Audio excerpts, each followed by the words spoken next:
So, isa pong maganda at malamig na umaga na kasabay po ng malamig na panahon, ako din po ay nalalamig. Ngunit sabi ko nga po sa atin ng Panginoon, lahat ng pangyayari, lahat ng nagaganap, ito ay patuloy niyang nakikita at patuloy niyang ibibigay sa atin ng ayon sa ating pong pangangailangan. Tayo po ay patuloy na nag-aaral ang kanyang salita patungkol sa kung paano tayo makakalapit sa ating Panginoon. At ito ay sa kanyang mga salita mula pa rin sa Santiago 4:8, lumapit kayo sa Diyos at lalapit siya sa inyo. Draw near to God and He will draw near to you. Kung atin po sisiyasatin ang pag-aaral ng pangungusap na ito ay sinasabi nating tambalang pangungusap. At sa tambalang pangungusap na ito, dalawang aksyon o verb ang makikita po natin. Draw close to God or draw close, lumapit. At ang isang aksyon at siya ay lalapit sa inyo. Una ay command. Po ay nag-uuto. Sa English po, imperative. At yung isa ay future tense. Ang Diyos ay lalapit din sa atin. Sa kaparaanan na kung paano ang Diyos ay lumalapit sa atin, ay yun din po ay kaparaanan kung paano tayo na mga mananampalataya ay lubusang lumalapit sa Kanya. Patuloy siyang makakalapit sa atin kung paano tayo bilang Kanyang mananampalataya ay may malinis sa puso na may kabanalan, at tayo bilang tao ay lumalakad o mananampalataya ay lumalakad sa Kanyang presensya upang lalo nating maramdaman araw-araw ang Kanyang pag-ibig, kapayapaan, ang pagkalinga, at ang proteksyon na lagi nating inaasam na makuha natin sa Kanya. Ang paglapit natin sa Panginoon ay hindi religious exercise lang, hindi yung relihiyosong pamantayan lang o ating ginagawa o obligasyon. Sa paglapit natin sa Panginoon, malalaman natin, ito yung daan kung paano tayo bilang mga mananampalataya ay makakakamit ng gantimpala na nagmumula sa Kanya. So, hindi basta simpleng gantimpala. Gantimpala na kung saan pagharap natin sa presensya niya, doon natin lubusang malalaman na ang gantimpalang ito ay higit pa sa ginto, pilak na ating matatamo sa mundong ito habang tayo ay nabubuhay. So, tingnan po natin yung isang senaryo na makikita natin sa ating paligid. Yung sa hukuman o dito sa ating lugar, regional trial court o sa municipal trial court. Isang beses lang po ako naka-experience na makadalo doon. Kumbaga lang hindi po ako witness, basta sinamahan ko lang po yung aking kasamahan na dahil meron po mang isinumbong na kaso. Doon sa bulwagan, tatawag yung interpreter. Sabi ng interpreter, yung mga taong involved sa kasong ito, mangyayari lamang na lumapit. At ang gagawin ng mga naroon, yung isang naghabla, o yung hinabla, abogado, o yung mga witness na naroon, ay magsisilapit sa harapan. Hindi dahil sa gusto lang nilang panoorin kung ano yung naroon, kundi ipakita na kung ano man ang magiging resulta sa desisyon ng judge o ng hukom sa araw na yon, ay malaman at maramdaman na siya, lalo tigit yung taong inihabla, ay maramdaman niya na willing siya na malaman kung ano yung ihahatol sa Kanya. Sa ating buhay bilang mga mananampalataya, tayo ay meron ding hukuman na haharapin at ito ay ang hukuman ng ating Diyos. At sa ating pagharap sa hukumang yon na nasa kalangitan, na alam natin na ang Diyos ay nakaupo sa kataas-taasang trono ng hukuman, siya rin ang gagawa ng paraan kung paano tayo makakalapit sa Kanya. At siya rin ang gagawa ng paraan kung paano siya lalapit sa atin bilang mga mananampalataya. Hindi tayo tinawag ng Diyos para lang lumapit sa Kanya at para lang sa sarili niyang kapakanan. Tatandaan natin, mas malaki po yung benepisyo natin kapag tayo po ay lumalapit sa ating Panginoon. At sa paglapit natin sa Panginoon, ito na yung magiging lifestyle natin bilang mga mananampalataya. Kung tayo ay patuloy na sumusunod sa Kanyang mga salita at patuloy na lumalakad sa Kanyang presensya, doon natin mararamdaman na tayo ay mga mananampalataya na mananagumpay at patuloy na ang tagumpay na ito ay ating makakamit sa pang-araw-araw nating pamumuhay. Ang sabi nga po sa Hebrew 11:6, Hebreo 11:6.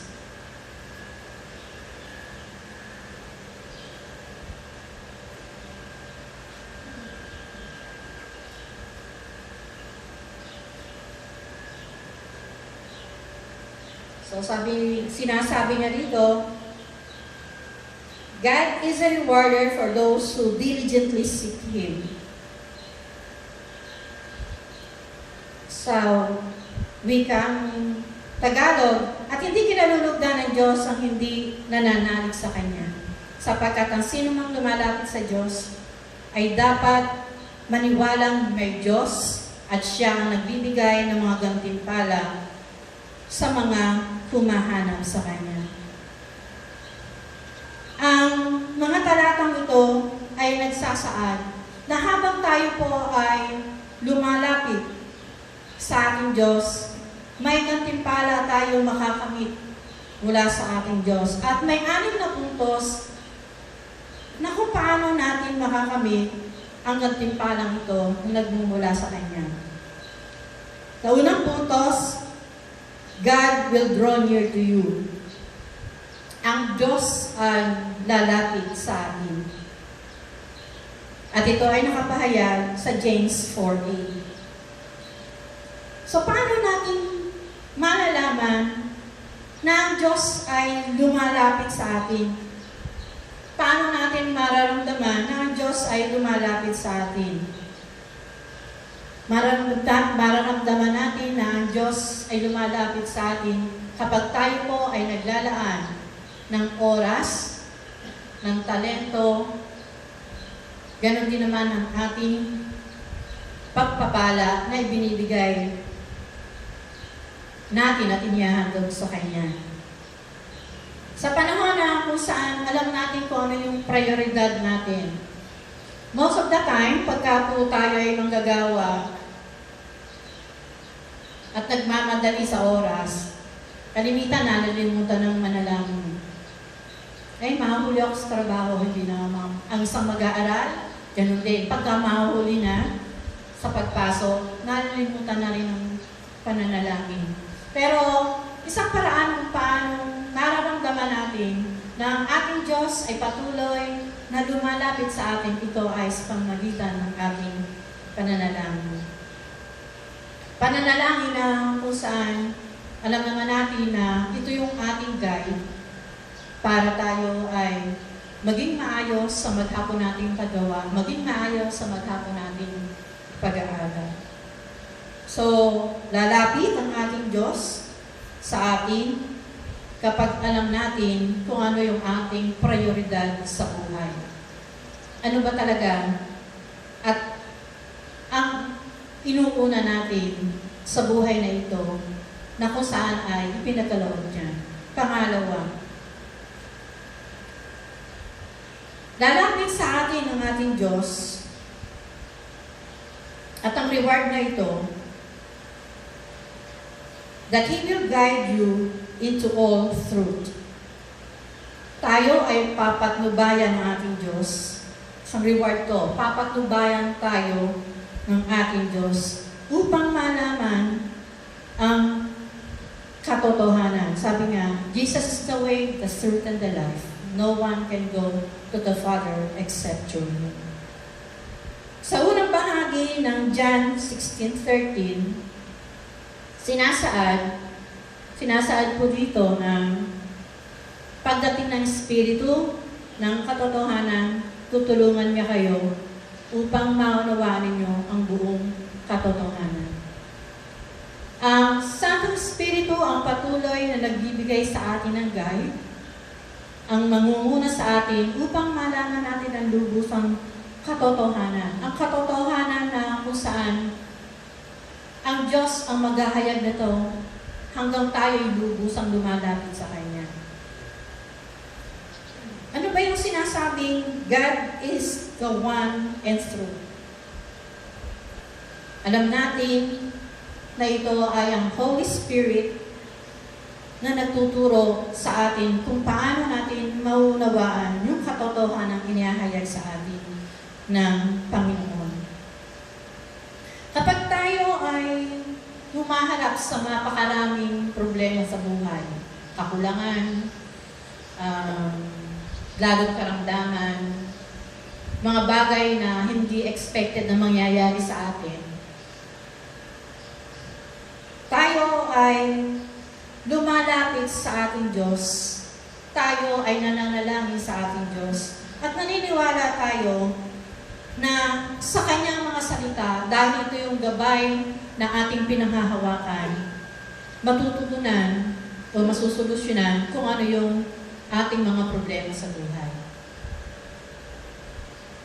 At ang pangatlo, He will show you things to come.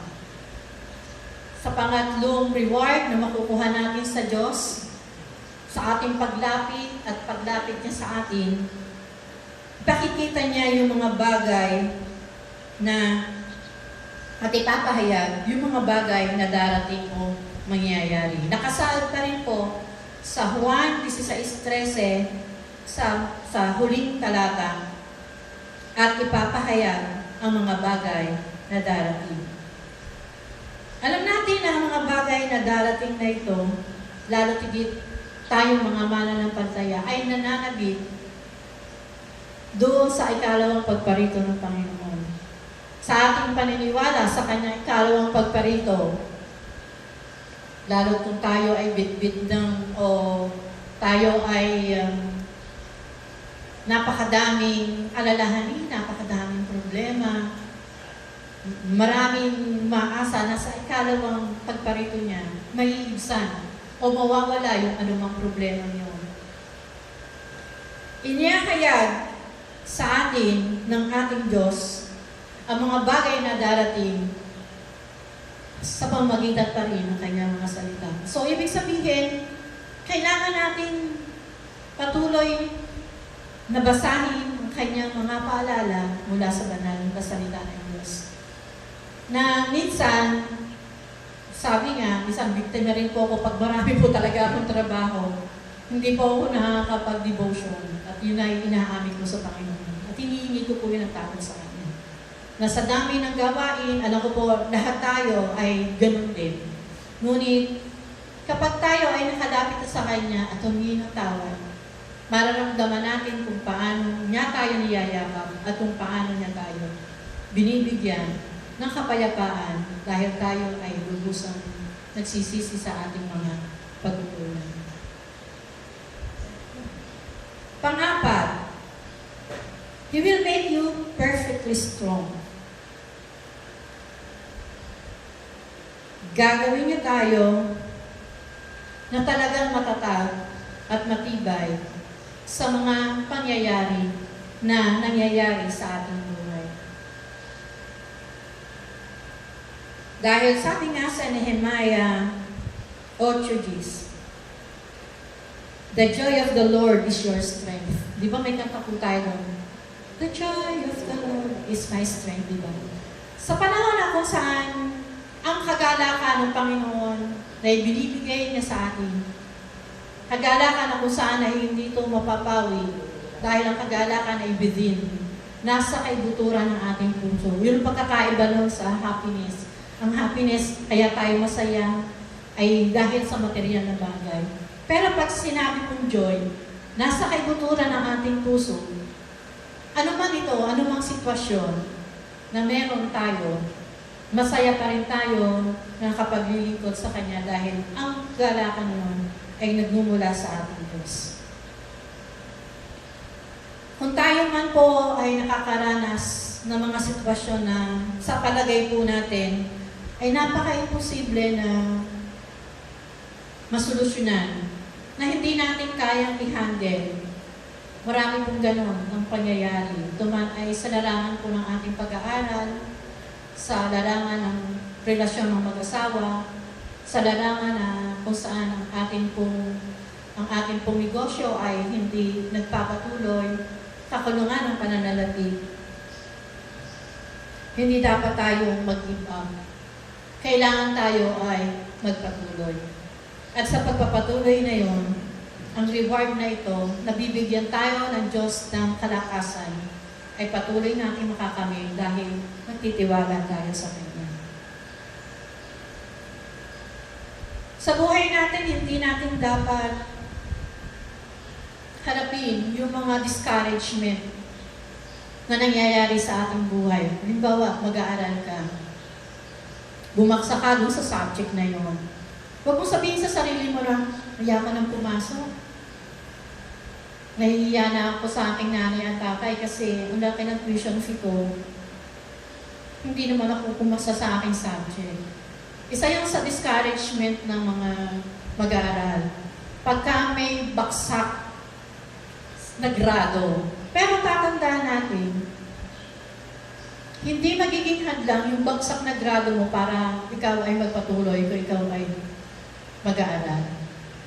Yung bagsak na grado nyo na magiging pamantayan mo upang ikaw ay lubusang magpatuloy at makamit mo yung iyong pangarap. Sa buhay natin, lalo't mananampalataya, di kayo mag-aaral, ikaw ay ginagamit ng Diyos. May ginagawa ang kaaway upang ma-discourage ka. Ginagawa niyang isipin sa iyo na, Kristiyano ka nga, pero ang hina naman ng iyong kaalaman. Hindi po. Lahat ng tao, lahat ng mag-aaral, dumadaan sa pagbaksak. Lahat ng ginagawa natin, dumadaan sa pagbaksak. Pero ang paglubusan po natin iniisip na sa mga ganung pagkakataon, kaya may ipinapahintulong ang Diyos sa buhay natin, meron siyang mas magandang plano na gagawin para sa iyo o para sa amin. Hindi magiging hadlang yung ganung mga pagbaksak. Ano man yung uri ng pagbaksak na nararamdaman natin. At lagi nating sasabihin, ang ating Diyos ang magbibigay sa atin ng kalakasan upang yung discouragement na yon o pagbaksak na yon sa ating buhay ay ating mapagtagumpayan. Sabi nga sa 2 Korinto 12:9, ganito ang kanyang sagot, "Ang tulong ko'y sapat sa lahat ng pangangailangan mo. Lalong nahahayag ang aking kapangyarihan kung ikaw ay mahina." Mga panahon na kung saan tayo naghihina, doon natin lubusang mararamdaman na tayo ay patuloy na nilalapitan ng Diyos. Na tayo ay patuloy niyang kinakalinga. Na tayo ay lubusang makakaunawa na dahil sa ating kahinaan, wala na tayong susulingan, kundi ang Diyos na makapangyarihan sa lahat na gagawa at tutulong sa atin. Kaya bilang mananampalataya, lalo ikaw ay kabataan na maraming mga frustrations sa buhay.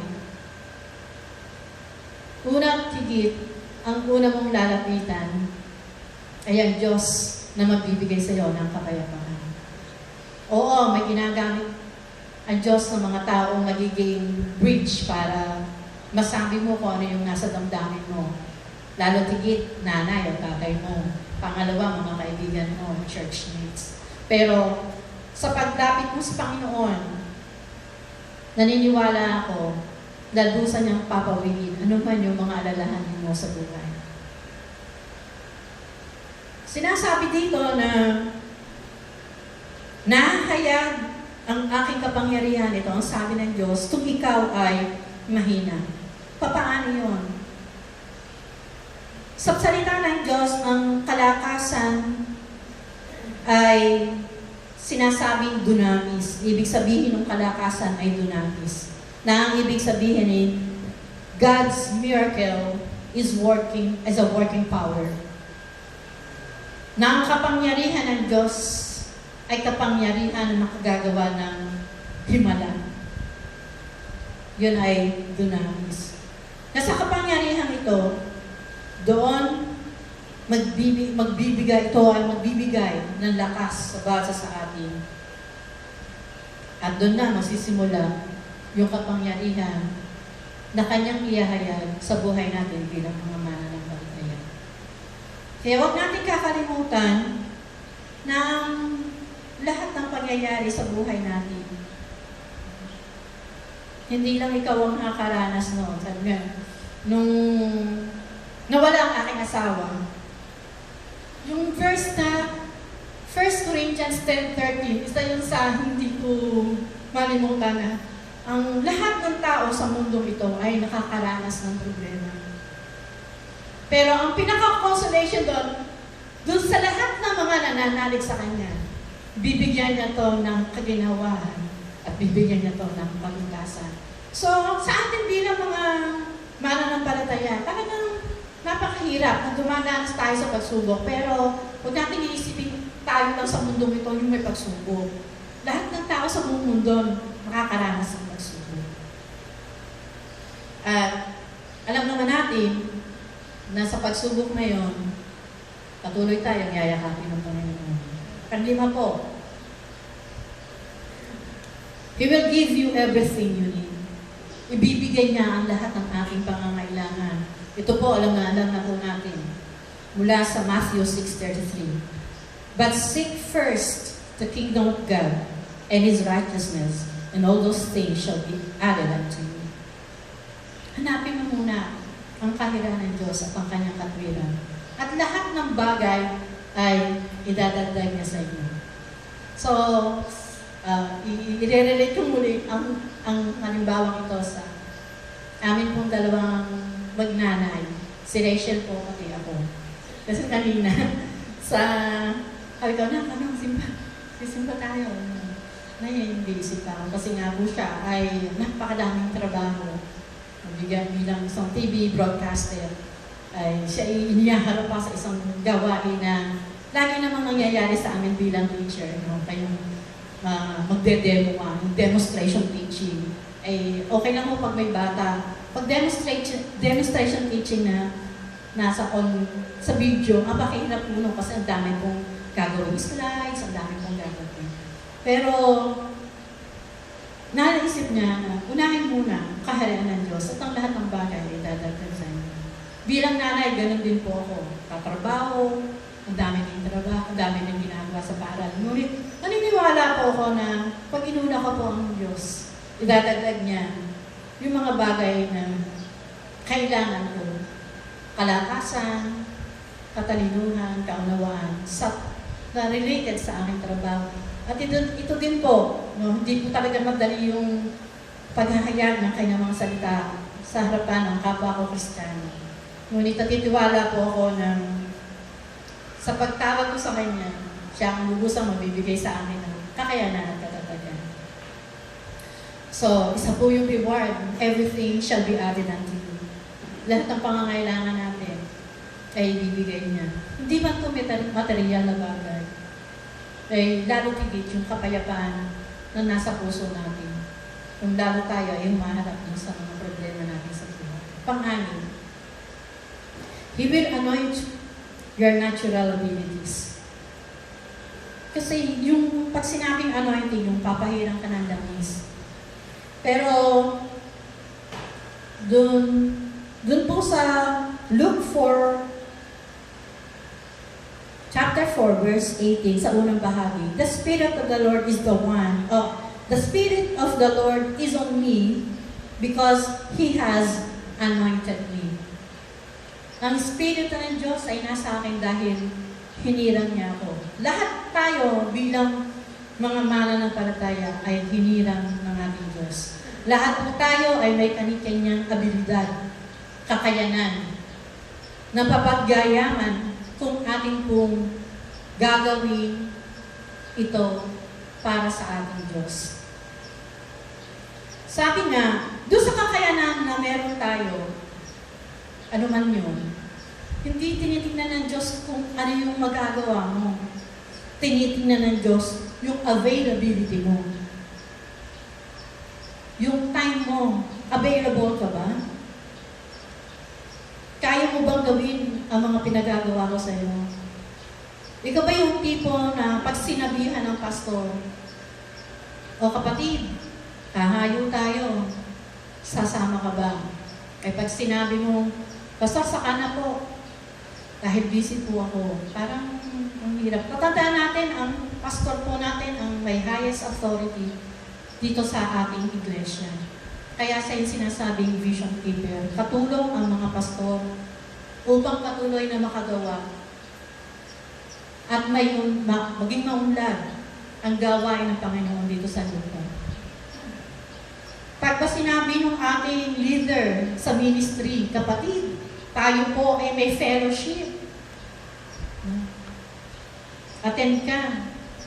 Ang dami kong ginagawa talagang pas muna ako ngayon. So pag sinabing gagawin, lahat po tayo maraming ginagawa. Yan ang talaga kapag ninanais natin, tayo po ay susulong, gagawa at susunod doon sa nagsasabi sa atin na nakakataas sa posisyon sa atin na tayo umaten sa fellowship. Dahil ang fellowship ang talagang nakapagpapalakas, isa sa nagpapalakas sa ating spiritual. Tumanay men's, junior men's, golden ladies, senior citizen, bagamat yung talagang senior citizen na 65 above, eh wala pang fellowship, yung young mothers, kabataan, lalo tigit ang young professional. Ito po ay isang paraan kung paano tayo ay magiging malakas sa ating Panginoon. Kaya huwag natin ipagwalang bahala na tayo ay hindi makadalo sa ating mga pagkakataon. Tatandaan po natin na hindi yung talento lang na meron tayo ang kinakailangan ng Diyos. Kinakailangan ng Diyos yung availability natin. Tayo ba ay handang magpagamit sa Kanya, sa Kanyang gawain? Tayo ba ay handang sumunod? Tayo ba ay handang gumawa? Sinasabi na sa paglapit ng Diyos sa atin, binibigay niya yung malinaw na katotohanan na ang ating paglapit sa Kanya ay hindi nawawala ng kabuluhan. Sa ginagawa nating paglapit sa Diyos, sa ginagawa po nating pagsunod sa Kanya, sa ginagawa nating pagbibigay at paghahandog ng ating mga nakakayanat at ating oras, patuloy nating mararamdaman na siya'y patuloy na lumalapit at handang haplusin ang ating puso upang tayo ay magkaroon ng isang ganap at patuloy na pure heart para po makamtan natin yung kabanalan niya at ang kabanalan ito ang atin namang ninanais upang tayo maging maayos sa harapan ng Diyos. Alam ng Diyos na kailangan natin ang Kanyang presensya araw-araw. Alam ng Diyos na patuloy tayong nagsisikap na malaman at maunawaan kung ano yung gusto niyang mayari sa ating buhay. At patuloy din ng Diyos ay lalapit sa atin kung tayo ay puspusang lumalapit sa Kanya. Handa na po ba tayo ng ma-experience o maranasan yung lubusang paglapit sa atin ng Panginoon? Handa na po ba tayo na lubusan nating ma-experience ang paglapit ng Diyos sa atin bilang mga mananampalataya? So sasabihin natin, Amen. Di po ba? Handa po tayo. Sabi nga, kapag tayo lumalapit sa Kanya bilang ating Diyos, bilang aking Panginoon, patuloy siyang lalapit sa atin. At sa paglapit natin, doon natin matatamo yung mga gantimpala na kung saan sa Kanya lang natin makakamit. Ito yung iyahad niya sa atin ng katotohanan. Ibibigay niya sa atin at ihahayag yung mga bagay na darating pa. Gagawin niya tayong matibay, matatag sa anumang problemang haharapin natin. Ibibigay niya lahat ang ating pangangailangan. At hihirangin niya tayo bilang Kanyang mga anak, bilang tagasunod niya upang magamit sa Kanyang basan. Sa pagkakamit o pagkuha natin sa mga reward na ito, kailangan lang natin ay patuloy na lumapit sa Kanya dahil ang mga gantimpalang ito ay magpapakita ng isang victory o isang katagumpayan ng Diyos ay patuloy na lumalakad sa atin at si Jesus bilang ating Panginoon ay patuloy na sa atin anuman ang mangyari sa ating buhay. Tatandaan po natin, hindi lang po dito sa mundong ito na habang tayo buhay, ay ginagawa natin yung paglapit sa Kanya. May benepisyo po tayo, lalo tigil, sa pagharap natin sa Diyos, sa takdang panahon na ibibigay niya sa atin. So tayo po ay manalangin. Purihin ka, O Diyos, sa umagang ito. Ikaw ang Diyos na patuloy namin nilalapitan. Ikaw ang Diyos na alam namin na patuloy din naman lumalapit sa amin. Alam namin, O Diyos, na sa aming ginagawang paglapit sa iyo, alam po namin na meron ka nakalaang gantimpala para po sa amin. Gantimpala na hindi natutumbasan ng anumang kayamanan sa mundo ito. Gantimpala na kung saan sa lahat ng aming pong pangangailangan, sa kalakasan na ninanais namin upang kami magtagumpay sa mga problema hinaharap namin sa buhay. Sa katotohanan na nagmumula sa iyong mga salita. Sa Santong Espiritu na patuloy na inaasahan namin na kaagapay namin sa anumang pangyayari sa amin na Panginoon, kami ng iyong mga anak ay patuloy na pong pagnubayan. Lagi kami nananangan na wala po kami magagawa kung kami po hiuli sa iyo. Na ang patuloy na kalakasan namin bilang mananampalataya ay sa iyo lang ang nagmumula.